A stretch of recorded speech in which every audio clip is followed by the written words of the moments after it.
Je léto 2025 a vyrážíme do Řecka po zemi. Provozem v pátek odpoledne prorážíme na první tábořiště kousek za hranicemi se Slovenskem a vítá nás to krásné místo u Starého Dunaje. S námi to bude pár táborníků a mnoho komárů. Není to tak dlouho, co bude na Dunaji povodně.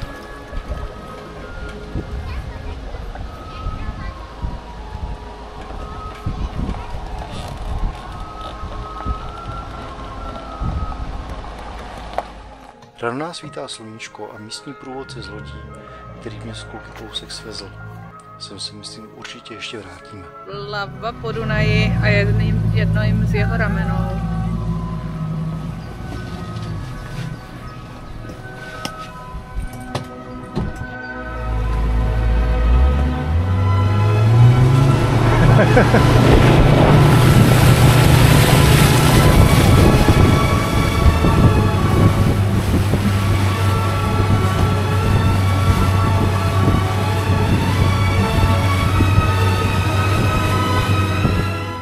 Ale Balkán nás vábí dál a tak vyrážíme dál na jih.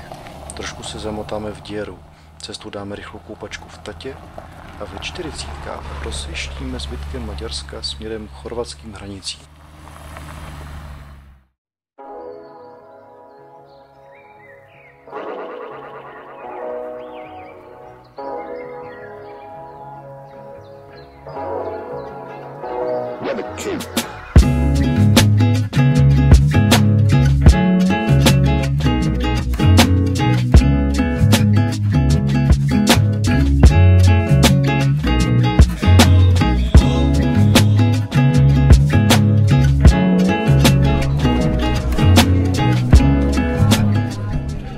Katedrála je zajímavá nejenom tím, že je postavená z cihel, ale dle Wikipedie se jedná o největší novou sakrální stavbu v Chorvatsku, která byla postavena koncem 19. století.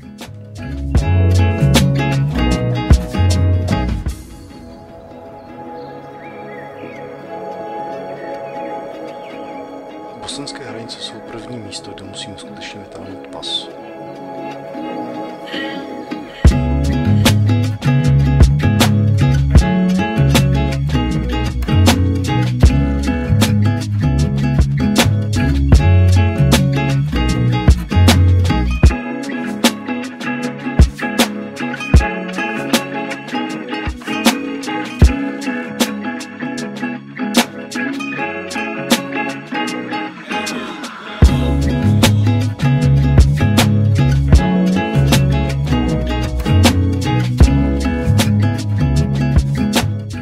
Poslední urvačka k jezeru nás dovedla na šotlenovou cestu, která nás vedla dalších 18 km skrze les do kopců až k našemu cíli.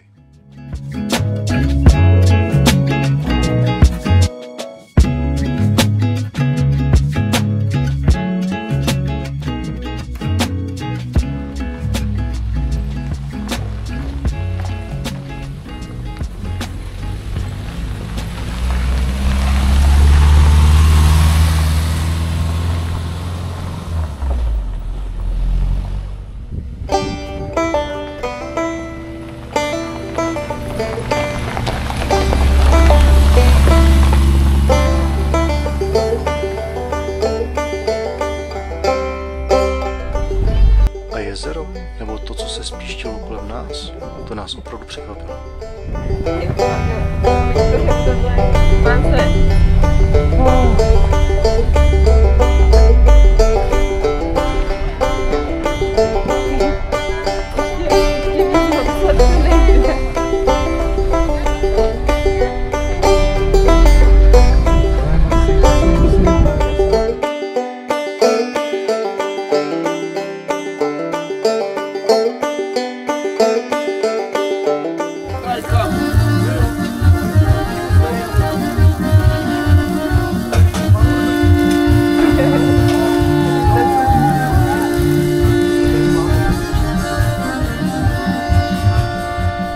Jezero je výletní cíl pro turisty všeho druhu, který nás nevnímají.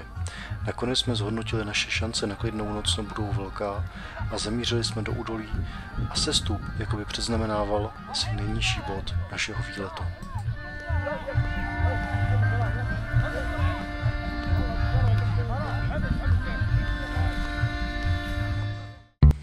Servis, jak jsme brzy zjistili, byl vtip party kamarádů, kteří ho tak zapsali do Google.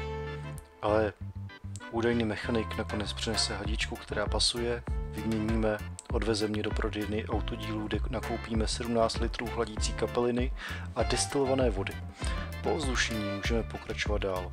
Zatímco já jsem se potýkal s technikou, rodina se potýkaly s kozami a schovkami a nervy, co bude dál.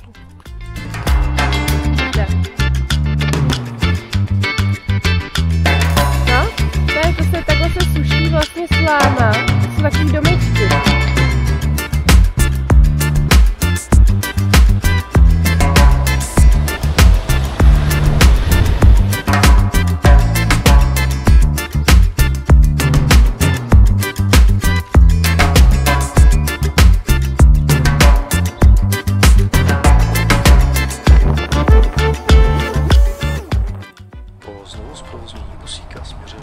Na sraz s přáteli k jezeru Jablanice.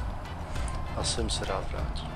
Ta kombinace nádherné vody, krajiny a jídla je tak uchvatná a dává nám naději a sílu pokračovat dál. Chceme vidět Mostar.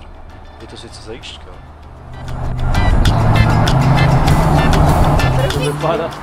A restaurace Bagrem to nejenom dobře vypadalo, ale i skvěle chutnalo. Věřte mi. V Mostaru moc chceme vidět most přes řeku Neretvu. Je opravdu krásný. Koukneme ze zhora, koukneme i ze zdola. Ale těch lidí je na nás přeci jen trochu moc. A tak vyrážíme nahoru do kopců.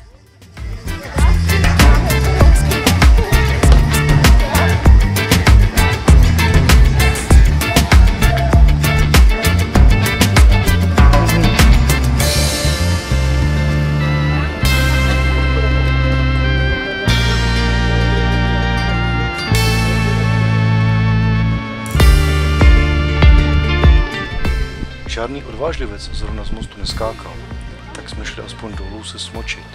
Věřte, ta voda je krásně čistá, ale jak je čistá, tak je i studená. Potom, co náš vůsík v odpoledním vedru vydře první výškové metry a trochu se ochladí, nás překvapí ta změna krajiny. Je těžko uvěřitelná ta změna za tak krátký čas. Krásná zelená krajina plná lesů a údolíček, kdy na silnici potkáme kde co, kdy či kde koho. Náš cíl pro dnešní noc je jezero Klině. Dorážíme za Šera a těšíme se na vodu na ráno.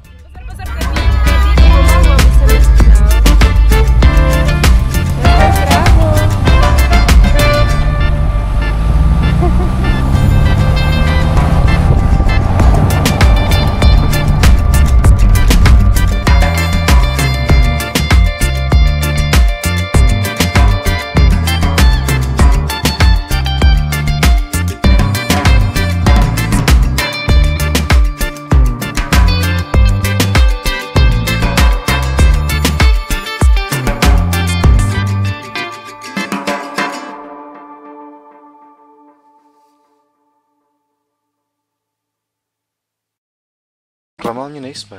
Krásně čistá voda, až je škoda, že nezůstáváme déle a jedeme dál. Skrze Národní park Sutěska do dormitorů.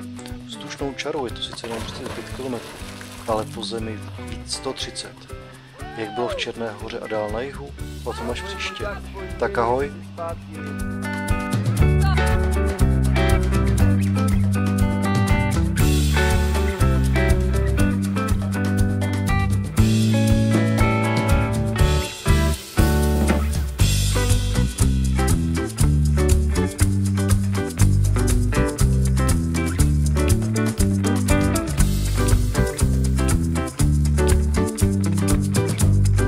Jo.